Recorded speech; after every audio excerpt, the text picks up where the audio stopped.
Now a note on orthographic versus perspective. Right now we're in perspective, so you can see as objects get further away from me, they get smaller.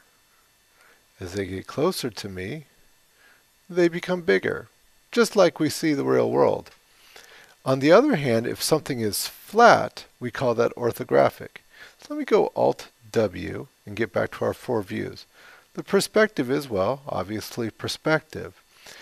The right, the top, the front, those are all orthographic. In other words, things don't get smaller as they go further away.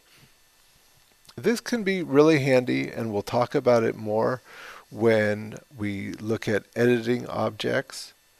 But for now, just to know the difference and to watch out for this.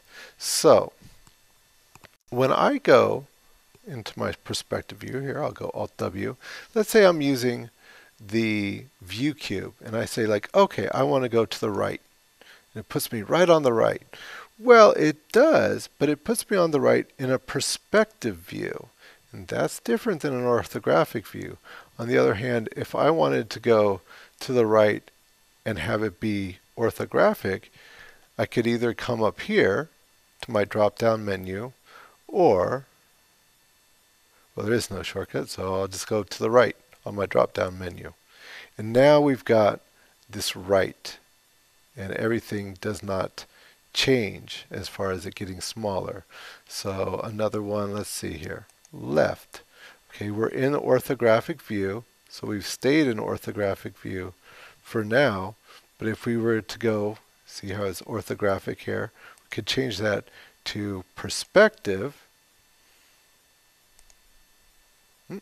We lost our stuff. There we go. Clicked home.